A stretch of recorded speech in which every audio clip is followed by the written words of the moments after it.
माननीय खड़गे ji, leader of parliamentary party Lok Sabha और चेयरमैन हमारे AICC के मीडिया सेल के सुरजवाले जी और पत्रकार साथियों, हम दोनों खड़गे जी और हम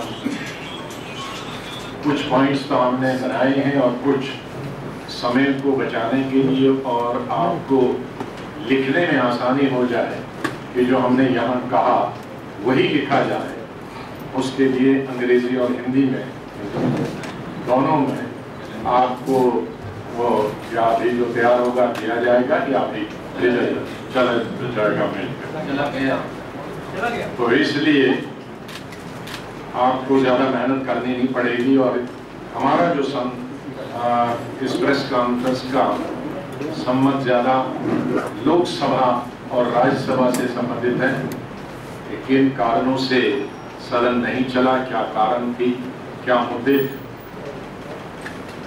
सबसे पहले तो मैं कहना चाहूँगा कि इस मॉनसून सेशन ने रूलिंग पार्टी बीजेपी को बेनकाब कर दिया है।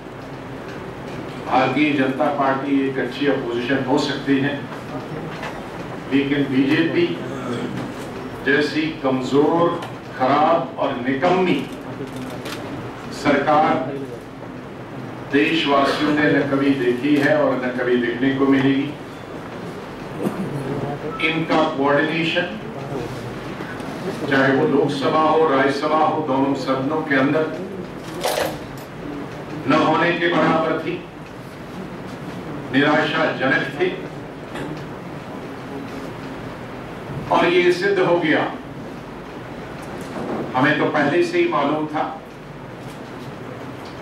कि भारतीय जनता पार्टी लोकतंत्र पे विश्वास नहीं करती है और इस दफा इस सत्र में ये सिद्ध हो गया कि बीजेपी को न तो विश्वास है लोकतंत्र पे और न ही कंसेंसस पे विश्वास है और न ही वो किसी भी अपोजिशन पार्टी का जो व्यू पॉइंट उसको समझने के लिए, उसको अकोमोडेट करने के लिए, उसको मानने के लिए कोई इच्छा वो नहीं रखते हैं। भारतीय जनता पार्टी ये समझती है कि जिसका मैंडेट हो, बहुमत हो, फिर उसे सदन हो या सदन के बाहर हो, किसी से भी सलाह मशवरे की कोई जरूरत नहीं है। ये भारतीय जनता पार्टी की धारणा, न उनमें कोई विल है न कन्विक्शन है। नशे अलग अलग होते हैं। शराब के नशे में कोई दुख होता है, लेकिन सुबह जागते ही वो नशा उतर जाता है। लेकिन भारतीय जनता पार्टी का सत्ता का नशा इतना गहरा है कि ये 365 दिन 24/7 और 5 साल बराबर चढ़ता रहता है, ये उतरता ही नहीं है। और अभी कोई ऐसी दवाई नहीं बनी है, बुखार ज्यादा हो जाए 106, 104 उसको उतारा जा सकता है, लेकिन सत्ता का नशा उतारने के लिए मैं ये कह सकता हूं, भूतपूर्व स्वास्थ्य मंत्री, मैंने अभी नहीं देखा दुनिया में कोई ऐसी दवाई निकली कि जो सत्ता का नशा उतारे।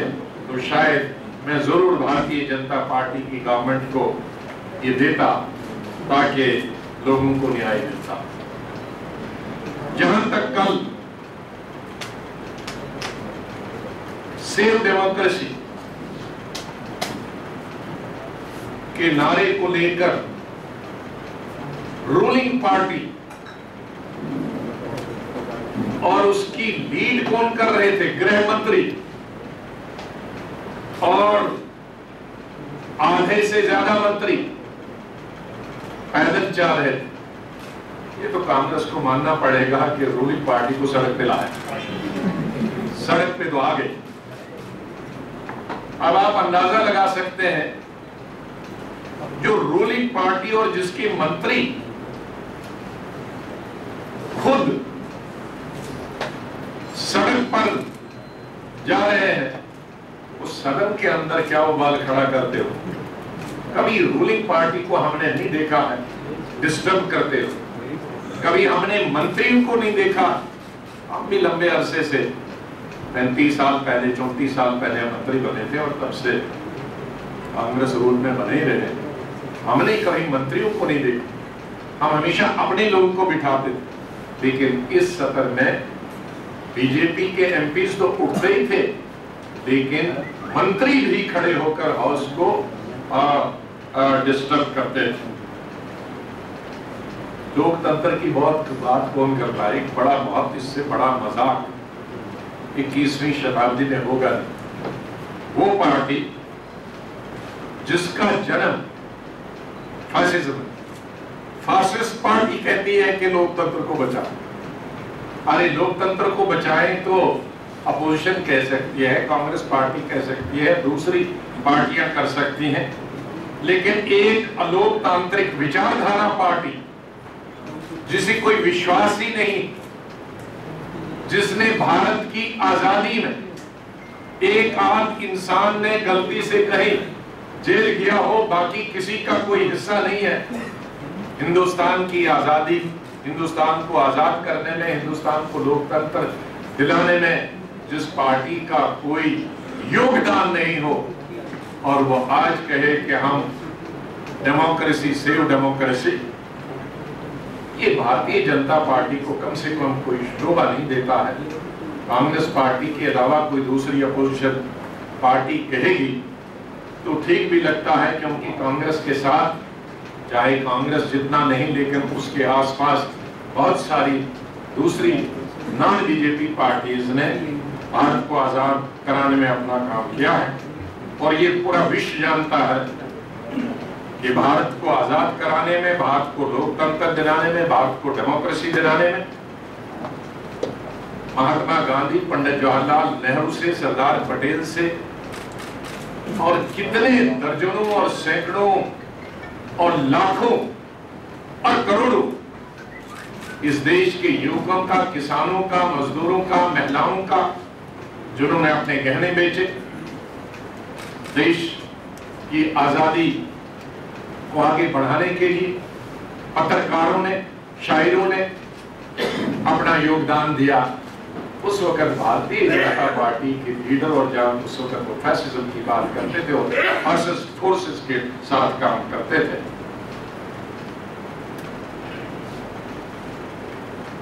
जहां तक वो आर्थिक विकास के आज सबसे बड़े निर्माता दिखते हैं, आर्थिक विकास उनको मालूम है क्या? इस देश के उत्थान के लिए आर्थिक विकास सिर्फ जीएसटी बिल नहीं है। आर्थिक विकास इस देश की बुनियाद, और आर्थिक विकास सिर्फ एक या दो बिल से नहीं होती। पंडित जवाहरलाल नेहरू पहले प्रधानमंत्री इस देश, जो आर्किटेक्ट कहलाए जाते हैं मॉडर्न इंडिया, उन्होंने बुनियाद रखी। उन्होंने इस देश में अपने पांवों पर लोग खड़े हो जाएं, इतने इतने बड़े डैम बनाए, प्रोजेक्ट्स बनाए, बिजली के प्रोजेक्ट्स बनाए, पंचवर्षीय योजनाएं बनाई, उद्योग अपने ही देश में बने। न कि आज पाकिस्तान की तरह उनकी इस तरह की किसी भी प्रधानमंत्री ने, प्रेसिडेंट ने, डिक्टेटर ने इस तरह की अपनी पॉलिसी अपने देश के लिए नहीं बनाई, जिसके चलते आज भी वो चाइना और अमेरिका पर निर्भर रहते हैं। लेकिन भारत किसी देश पर निर्भर नहीं रहा। इंदिरा गांधी का ग्रीन रेवोल्यूशन, इंदिरा गांधी ने के आते तमाम जो इंपोर्ट होता था खाने पीने की चीजें बंद हो गई, चावल, गेहूं, आत्मनिर्भरता की तरफ किसने कदम बढ़ाया? इंदिरा गांधी ने। इंदिरा गांधी ने बांग्लादेश और पाकिस्तान के बीच में जो विवाद हुआ था उसमें उनका रोल क्या हो सकता है दुनिया से इसको जानती। इंदिरा गांधी ने देश के लिए कुर्बानी की, देश की एकता और अखंडता के लिए, और आज कहा जाता है कि उस फैमिली ने क्या किया। राजीव गांधी जिसने 21वीं पहला विश्व का पहला प्रधानमंत्री था, हेड ऑफ द स्टेट था, जिसने 21वीं शताब्दी आने से 10-15 साल पहले 21वीं शताब्दी की रूपरेखा खींची। टेक्नोलॉजी मिशन उसने लाए, एक नहीं दर्जनों टेक्नोलॉजी मिशन उसने लाए। कंप्यूटराइजेशन की बात किसने की? उसके बाद नरसिम्हा राव के वक्त में मनमोहन सिंह जी जब फाइनेंस मिनिस्टर, उस वक्त किसने ये आर्थिक विकास की बात, किसने नई आर्थिक नीति लाई? पिछले 10 सालों नए कितने बिल आए? मैं पूछता हूं कि आज भारतीय जनता पार्टी कांग्रेस को एंटी ग्रोथ कहती, पंडित नेहरू का पॉलिसीज का किसने विरोध किया? इंदिरा गांधी की पॉलिसीज का किसने विरोध किया? राजीव गांधी की जो टेक्नोलॉजी मिशंस थे, कंप्यूटराइजेशन, जो आज गली गली में हर घर में जिस पर करोड़ों लोगों को रोजगार मिलता है और नॉलेज मिलता है, उसका विरोध किसने किया? भारतीय जनता पार्टी। नरसिम्हा राव के वक्त में मनमोहन सिंह जी की पॉलिसी का किसने विरोध किया? किसने विदेशी और स्वदेशी की बात की? हमको विदेशी डंप कर दिया गया था। मैं मंत्री था, मैंने भी एक पॉलिसी लाई थी सिविलाइजेशन की, ओपन स्काई पॉलिसी। मैं पार्लियामेंट्री अफेयर्स में था। यही भारतीय जनता पार्टी विरोध करती थी हमारी पॉलिसीज का, और अपने आप को स्वदेशी और हमको विदेशी कहते थे। आज ये विदेशी स्वदेशी से कैसे विदेशी हो गए? ये बदलाव कैसे आ गया? 10 साल में किस तरह से पिछले 10 साल यूपीए के गवर्नमेंट, इंश्योरेंस बिल का किसने विरोध किया? जीएसटी का किसने विरोध किया? किस स्टेट के फाइनेंस मिनिस्टर है? क्या गुजरात के फाइनेंस मिनिस्टर नहीं है जिन्होंने विरोध किया इंश्योरेंस बिल का? आज उनको याद आ गया। 7 साल, मुझे माफ कीजिए, वो लोग आज जो कहते हैं कि कांग्रेस डिसरप्शन कर रही, क्या 7 साल जब जीएसटी विरोध कर रहे थे, कब कहां थे वो उद्योगपति? कब क्यों उन्होंने एक चिट्ठी क्यों नहीं लिखी? तब किसी ने एक एडिटोरियल क्यों नहीं लिखा? कब हमने हमारे खिलाफ ये क्यों नहीं कहा कि ग्रोथ को रोका जा रहा? आज भारतीय जनता पार्टी सत्ता का दुरुपयोग करके मेरा चार्ज है, सब लोगों को हमारे पीछे लगाए, आर्म ट्विस्टिंग करती है। आज गवर्नमेंट मीडिया की आर्म ट्विस्टिंग करती है, उद्योगपतियों की आर्म ट्विस्टिंग करती है, उन्हें डरा धमका पर अपनी जो लाइन है वो टो कराना चाहती है। यही एंटी डेमोक्रेटिक है, यही फास्टिस्ट टेंडेंसीज होती है किसी भी स्टेट। कोई कभी बता दे 10 साल में इसके मनमोहन सिंह जी के वक्त किसी फाइनेंस मिनिस्टर ने किसी की आर्म ट्विस्टिंग की हो और कहा होगा कि ये लिखो और ये कहो? आज इलेक्ट्रॉनिक चैनल को नोटिस दिया जाता है फ्लिमसी ग्राउंड पर, क्योंकि कुछ इलेक्ट्रॉनिक चैनल उनकी भारतीय जनता पार्टी की और बीजेपी की लाइन टो नहीं करना चाहते हैं। आज आर्म ट्विस्टिंग के जरिए वो ये तमाम चीजें करना चाहती है। जीएसटी बिल पे मैं कहना चाहूंगा, हमारे साथी बाकी चीजें कहेंगे कि ये मैं मीडिया को, देशवासियों को ये बताना चाहता हूं कि कांग्रेस पार्टी और अपोजिशन जीएसटी के खिलाफ नहीं है। जीएसटी का ऑथर, आर्किटेक्ट कांग्रेस पार्टी है। कांग्रेस पार्टी को 7-8 साल लगे सब राज्यों को मनाने के लिए। कई राज्य जैसे बीजेपी जैसे राज्य, गुजरात जैसे, वो नहीं मानते थे, लेकिन हमारी मांग क्या थी?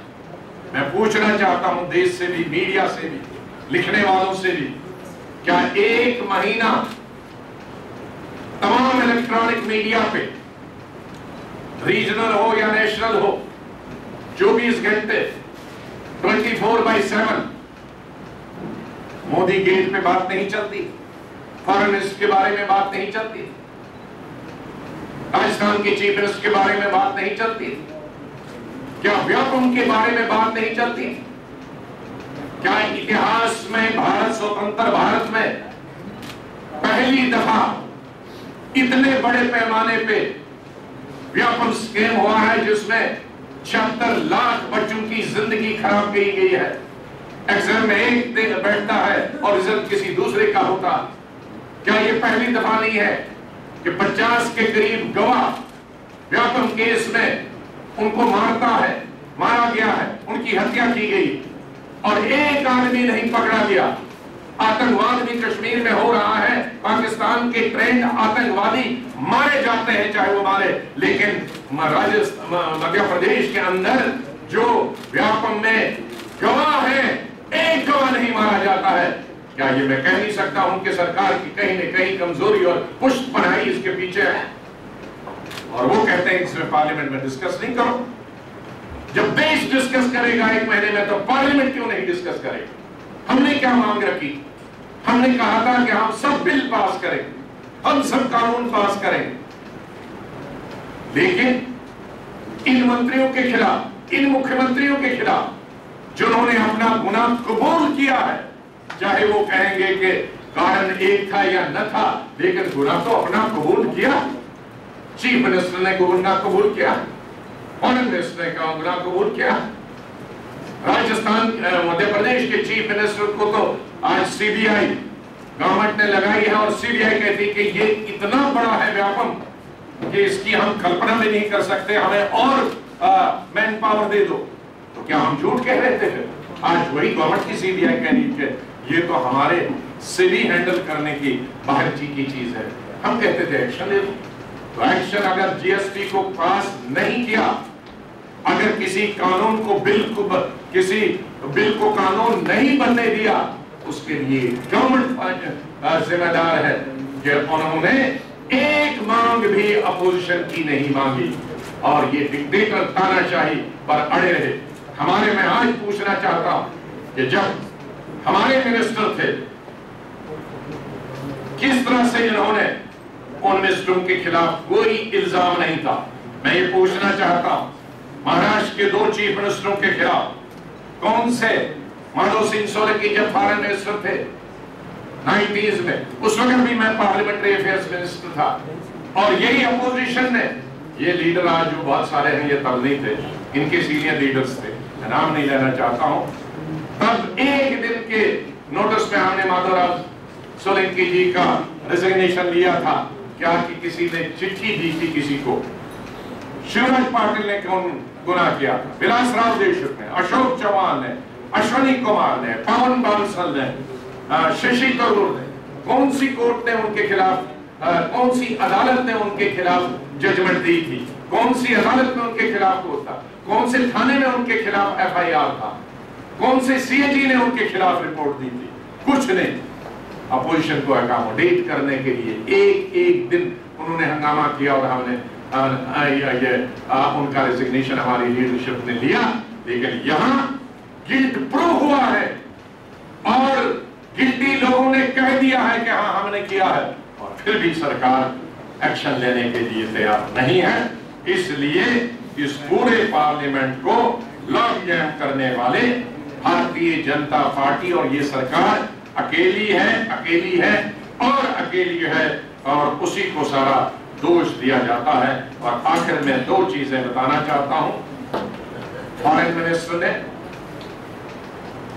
इस देश की जुडिशरी का अपमान किया। उन्होंने राजीव गांधी की फैमिली पर आरोप लगाया कि कितना पैसा लिया है। यही हम कहते हैं कि ये भारतीय जनता पार्टी लोकतंत्र में विश्वास नहीं करती। कई साल राजीव गांधी जब तक जिंदा थे उनके खिलाफ आरोप लगाते रहे, बोफर्स केस जब तक वो जिंदा रहे, लेकिन आखिर में अदालत ने फैसला सुनाया कि कोई सबूत नहीं है, कोई केस नहीं है। और ये कब सुनाया? जब बीजेपी की सरकार थी, जब माननीय अटल बिहारी वाजपेयी जी देश के प्रधानमंत्री थे और आज के वित्त मंत्री लॉ मिनिस्टर थे। इनके हुकूमत में हुआ। हाई कोर्ट ने फैसला सुनाया। अगर इस गवर्नमेंट को मंजूर नहीं था हाई कोर्ट का फैसला, तो क्यों सुप्रीम कोर्ट में नहीं गए? नहीं गए ये सुप्रीम कोर्ट। तो उसका मतलब है कि जो कोर्ट का फैसला था वो अंतिम था और आज अंतिम है। इसके बाद आज ये उठाना कि किसी ने पैसे लिए, ये मैं फैमिली के खिलाफ नहीं, मैं इस देश के जुडिशरी के खिलाफ इस गवर्नमेंट का ये स्टेटमेंट है। और मुझे पूरा विश्वास है कि जुडिशरी इसमें आगे बढ़कर एक्शन लेगी। इसी तरह से उन्होंने भोपाल की वारन एंडरसन के बारे में भी भूतपूर्व प्राइम मिनिस्टर पर राजीव गांधी पर आरोप लगाया। लेकिन मैं ये कहना चाहता हूं, फिर अटल बिहारी वाजपेयी जी के वक्त में 98 से 2004 तक उनकी हुकूमत रही। सोली सराफ जी अटॉर्नी जनरल थे।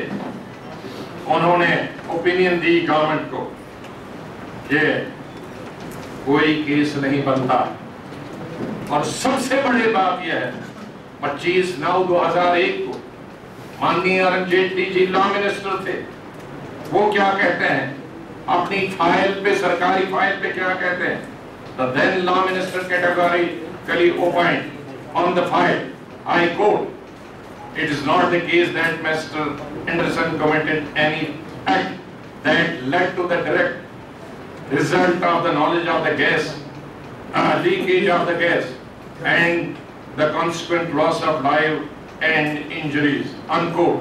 He further recorded that, I again quote, "There is no evidence that Mr. Anderson had knowledge of design defects and violation of safety requirements, and yet he failed to take proper remedial measures," unquote.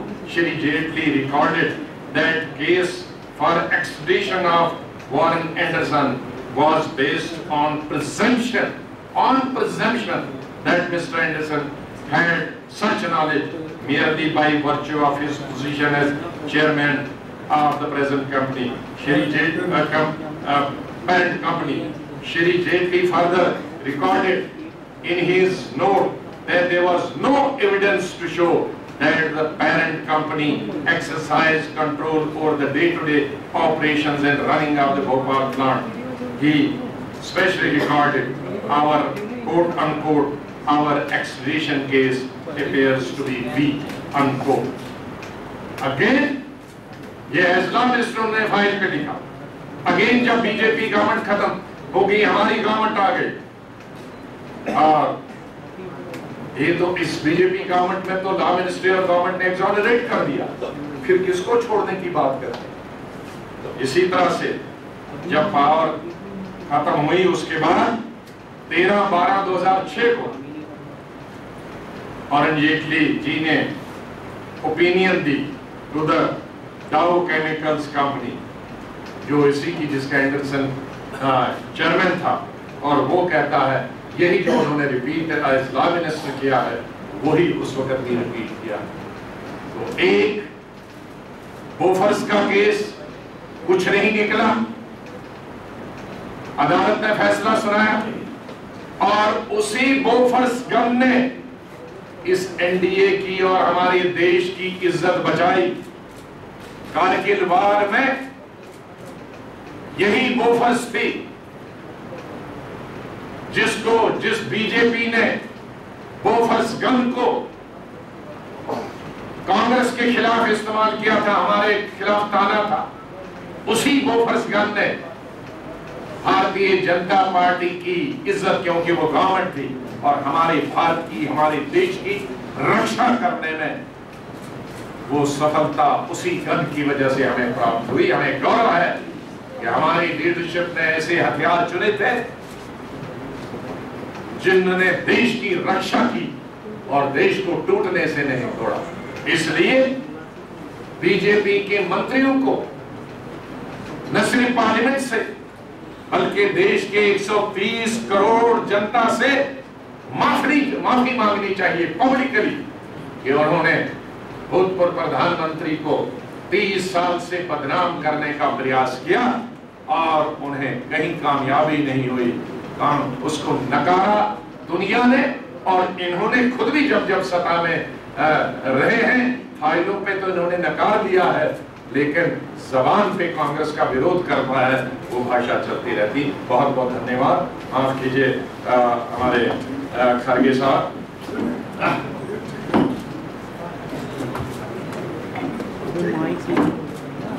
ठीक है।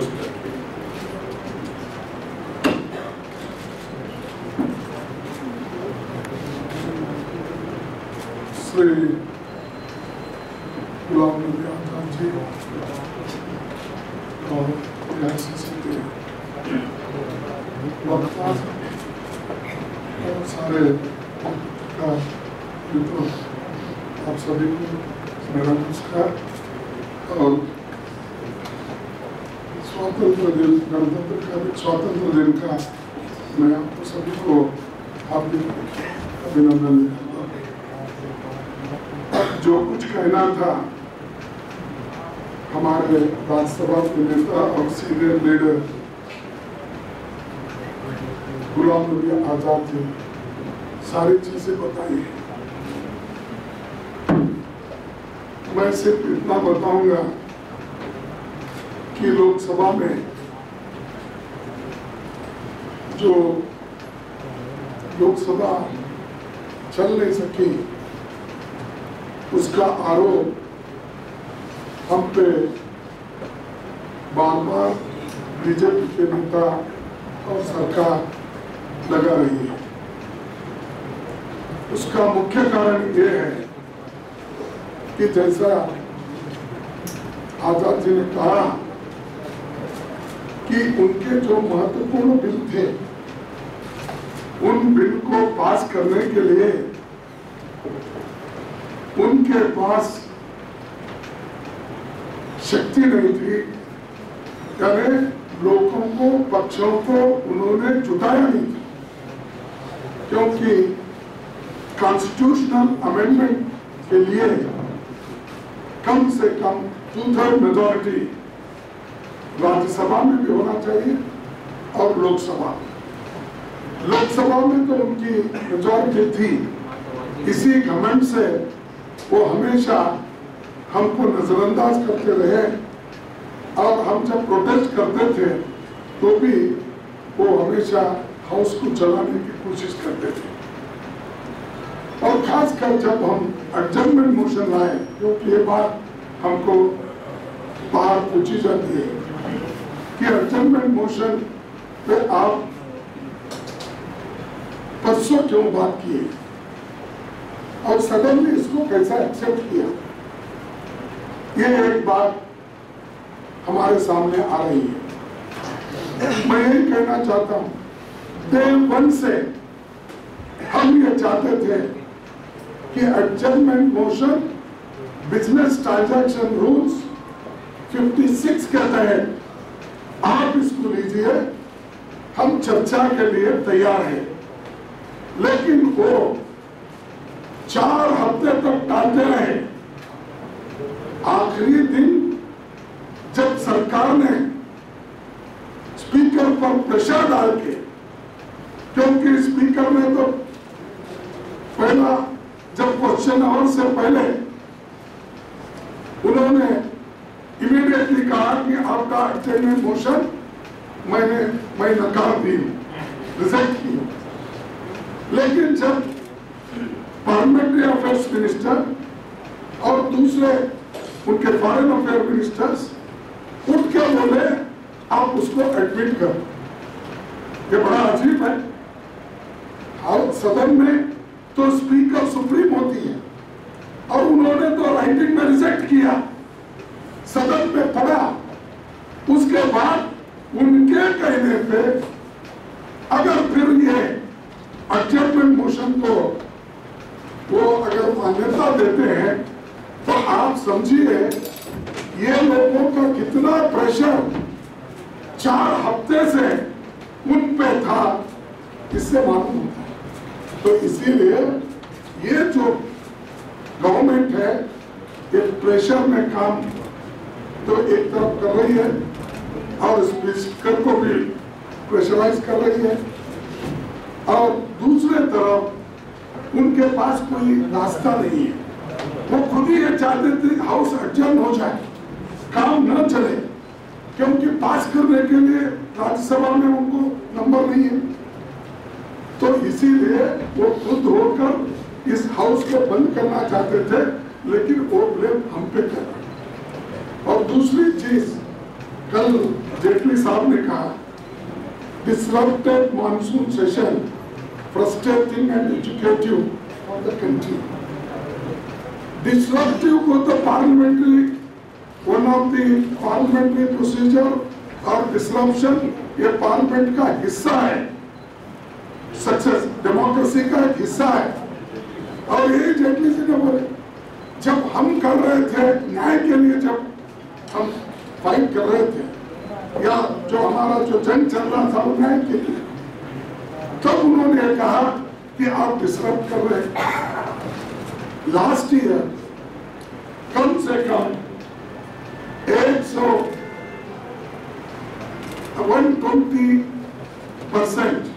28% हमारा output हुआ, काम हुआ parliament में। उसको कोई ये नहीं बोला कि कांग्रेस ने कोऑपरेट करके हमारे इतने बिल 30-35 बिल पास किए, किसी ने नहीं बोला।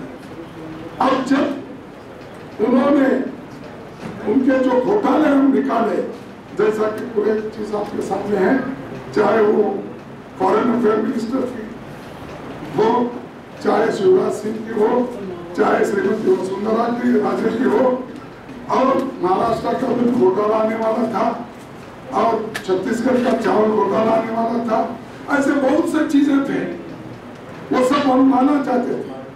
उन सबको रोकने के लिए उन्होंने खुद ही, कभी आपने सुना 300 लोग प्लेकार्ड लेकर अगर हाउस में ठहरते हैं रूलिंग पार्टी के, कभी नहीं हुआ। रूलिंग पार्टी की मंत्री वेल में आती है और उनके एमपीज वेल में आके हमारे एमपीज को ढकलते हैं, एल्बो करते हैं। तो अभी कैसा पहले हुआ है ऐसा?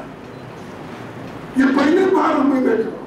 जैसा आजाद साहब ने कहा, उनकी पार्टी की मीटिंग हो तो प्रोसेशन में वो निकले। अरे ये काम तो हमेशा विरोध पक्ष के लोग करते हैं कि अपनी बात को मनवाने के लिए, लोगों को देश को बताने के लिए, अपने समस्याओं को उठाने के लिए और अपने पॉइंट को बताने के लिए वो करते हैं। लेकिन उल्टा यहाँ पर रूलिंग पार्टी वाले होम मिनिस्टर के नेतृत्व में और आतवानी जी को भी लेकर वो आए। बेचारे वो बात बेचारे तो पहले तो किनारा कर दिए थे, लेकिन इसमें आगे रखे हुए तो वो प्रोसेशन में। तो आप इसी के ऊपर से सोचिए कितना फ्रस्ट्रेट हो गए हैं, और हाउस चलाने के मूड में वो खुद ही नहीं थे, और वो हमारे ऊपर चोर, वो क्या बोलते हैं ना, उल्टा चोर कोतवाल उल्टा, ये ऐसा हिसाब है। कर रहे तो वो और बोल रहा है हमारे ऊपर। तो ऐसी बहुत सी चीजें हैं, मैं आपका ज्यादा वक्त नहीं लेता, मेरे पास के और दूसरे मटेरियल थे, लेकिन अब इस वक्त उसके बारे में ज़्यादा बोलने की आवश्यकता नहीं। आपको भी समय हो रहा है और बहुत कुछ हमारे वरिष्ठ नेता ने बताया है। तो आखिरी बात ये कहता हूँ, क्योंकि ये मैं हाउस में कहने के लिए रखा था ये बात, लेकिन मेरे को वो कह दे कि मेरा आपका 1 घंटा टाइम हो गया, समाप्त करो। लेकिन वहां उनके महफिल में जो कहना चाहता था, आपके तरफ से, आपके द्वारा मैं उनको ये कहना चाहता हूँ, बेवफा की महफिल में दिल की बात कही है, बेवफा की महफिल में दिल की बात कही है, खैरियत इसी में है, खुद को बेवफा कहिए। तो ये बेवफा लोग हमको ये कह रहे हैं कि डेमोक्रेसी को हम खत्म करें। डेमोक्रेसी को तो ये खत्म करने वाले लोग हैं और खत्म करते हुए आए हैं। डिक्टेटरशिप को लाना चाहते हैं, हिटलर शाही को लाना चाहते हैं, वन मैन रूल लाना चाहते हैं। इसीलिए वो बीजेपी में अब उनमें भी गड़बड़ी शुरू हो गई है, क्योंकि डेमोक्रेसी वहां नहीं है। जो एक इंसान कहता है, एक आदमी कहता है, प्रधानमंत्री कहता है, वही होता है। और यहाँ तक कि प्रधानमंत्री सदन में एक दिन भी नहीं आए, जो शुरू दिन थोड़ा कदम रखे, उसके बाद अपने आप को ये समझे अगर सदन में मैं जाऊंगा ये अपमानित होगा, वो अपने आप को अपमान समझे।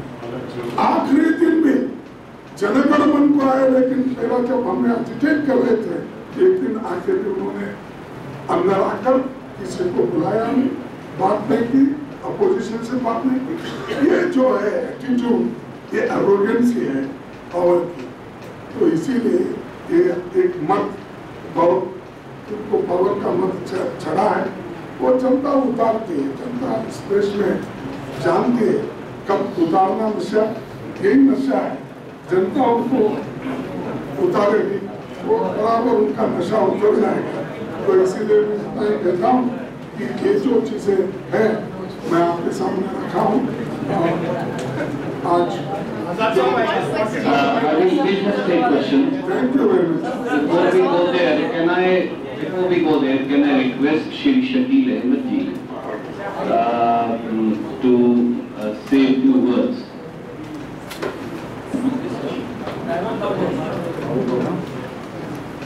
एक किताब का रिलीज अभी होगा। एक नौजवान ने हमारे कांग्रेस अध्यक्षा पे एक किताब लिखी है, हमारे आदरणीय नेता वोरा जी इसका विमोचन करेंगे और हम चाहते हैं कि सब लोग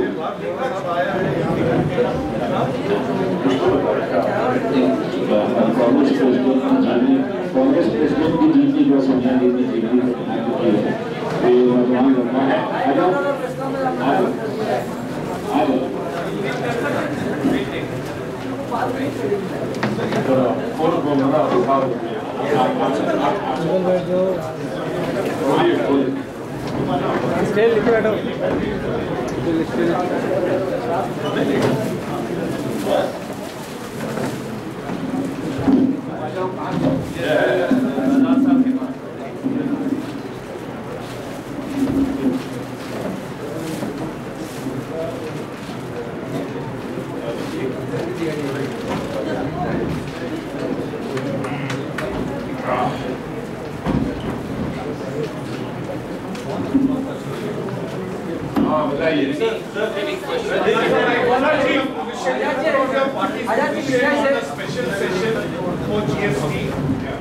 Have you been consulted? Point number No, one. neither we have been consulted, and I don't think we can have a view unless it is officially announced. So this is just hearsay. I don't think it is fair on my part or anybody's part to comment on a session which is just hearsay. No, my point is different. My point is the Congress party averse to having a special? Well, the courtesy demands, and also the democracy also demands that should something government would like to do on these lines, they should, as a courtesy in a democracy, take opposition into confidence. But as of now, I can say we are reading it in the newspapers only. Nobody has talked to us. Nobody has told us anything about it. From the Congress party, they have in the But that's besides the point. When that session matures and the session takes place, at that point of time we shall have to take the call. But at this juncture, for just hearsay, I don't think we should come to the logical conclusion. Can we have one by one? Just one request I have to make. In next 5 minutes, Shri Rahul Gandhi will also be visiting our ex-servicemen who were sitting after about 5 minutes at Jantar Mantar, who were forcibly uprooted on the eve of the Independence Day by Modi government in a completely inhumanitarian and in a humiliating manner. What is the view to So that's why we will try and take questions quickly. So आजाद साहब, Yes and no है। आजाद साहब, मेरे छोटे-छोटे 2 सवाल हैं। BJP ने कहा है कि लेफ्ट और कांग्रेस के जो आप लोग सांसद हैं आपके, उनके इलाकों में वो जाएंगे और बताएंगे कि आप लोगों ने किस तरीके से लोकसभा को डिस्टर्ब और राज्यसभा को किया। दूसरा सवाल सर ये है कि अब्दुल बासित ने कहा है कि हम जब तक कश्मीरियों को न्याय नहीं मिलेगा उनको हम समर्थन करते रहेंगे। पहला सवाल है कि मैंने सुना कि बीजेपी 4 एमपीज और 1 मिनिस्टर, उसका मतलब है तकरीबन कांग्रेस और लेफ्टिस्ट के लिए उनको 13 मिनिस्टर चाहिए। तो ये मंत्री भारत की जनता ने देश की सरकार चलाने के लिए चुने हैं। ये मंत्री भारत का उत्थान कराने के लिए चुने हैं। ये कांग्रेस का विरोध करने के लिए उनकी कॉन्स्टिट्यूएंसियों में उसके लिए नहीं चुने। ये मीडिया को और देशवासियों को सोचना चाहिए कि कितनी रिवेंजफुल है। मैंने यही कहा ना कि फासिस्ट है, फासिस्ट फासिस्ट फासिस्ट, ये फासिस्ट सोच के आदमी। हमने कितने 67 साल में कितना विरोध किया हमारा। हमने ये नहीं कहा कि अब जिसने हमारा पार्लियामेंट के अंदर विरोध किया अब उसकी कॉन्शियस में जब आके वो विरोध करे। कितनी फासिस्ट टेंडेंसी है। ये आपको विरोध उस फासिस्ट टेंडेंसी का करना चाहिए। कितनी इंटॉलरेंट है। Such a intolerant government, such a fascist government, such a anti democratic, anti democracy government. My question to you, your party consistently stuck to the demand, first resignations and only then discussion. Rightly so.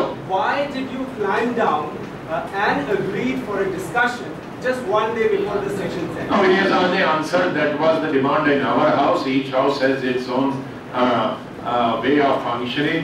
And they wanted from the day first, which the leader has already said, and they didn't accept it for the entire session. On the last day, the reasons also Mr. Kharge has said they accepted.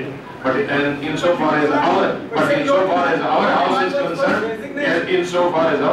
concerned, we had said right from the beginning, we knew that if we ask for the discussion, they are not going to do anything. That's why we have said first resignation, because we don't trust this government, because this is not a trustworthy government which can fulfill its promise. Had they said yes, you have the discussion, then we'll take action, I know the background of this party, they would have not kept their promise. So we didn't trust them. Manoj ji, will you please ask? Was it the arithmetic in the 2 houses that made you decide? No. They had right from the beginning asked for the discussion, and which happened. But we had made a conditional discussion. So there is the basic difference. Raman Yeah, ji. please.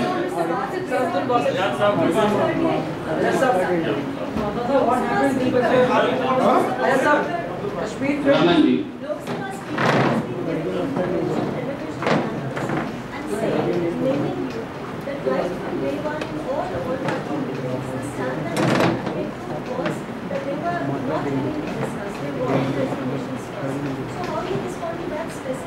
See, I have already told that we have to notice under Rule 56. Clearly I made. Under Rule 56, that is the adjournment motion. They continuously rejected for 4 weeks. And even last Friday, I told you, 2 days back, they suddenly, under the pressure of government, she accepted. First she came and rejected it. And you imagine, see, and Rule 193, under Rule 193 they wanted to discuss. it is only discuss and disperse. But in adjournment motion, you can have discussion more than 2.5 hours. But in Rule 193, hardly you can discuss 1.5 hour and further you can't discuss. Therefore, we were demanding since day one.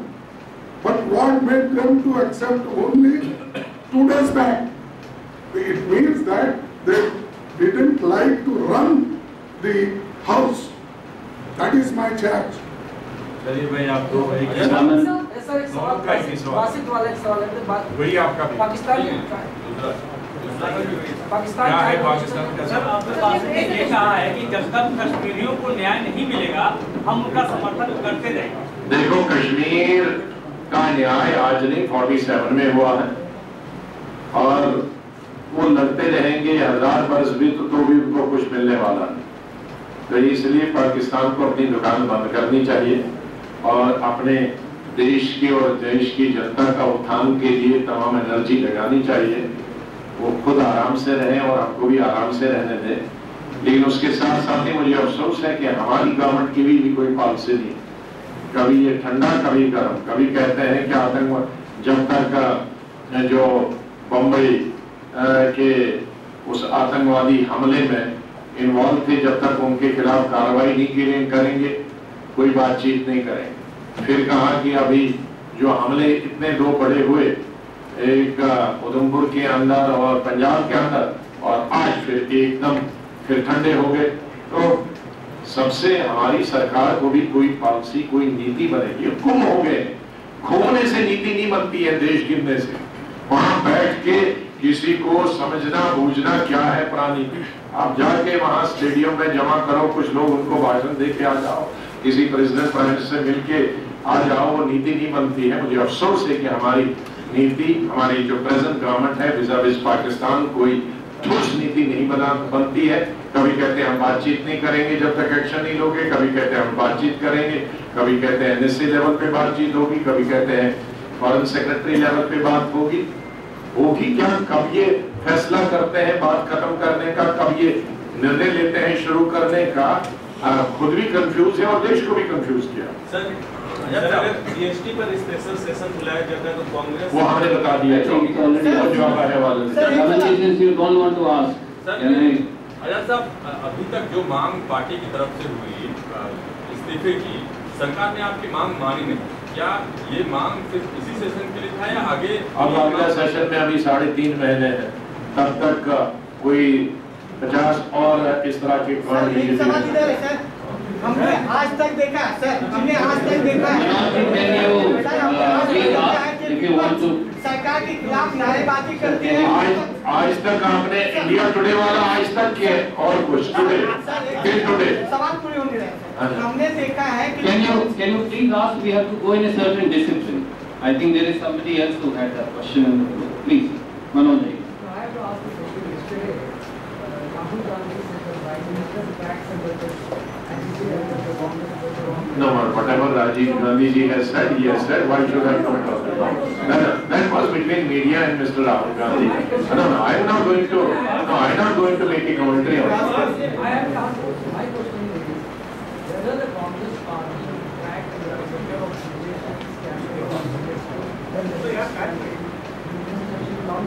Well, Congress party is such a. We may be down, we are not out. We could, even the mightiest power of the world,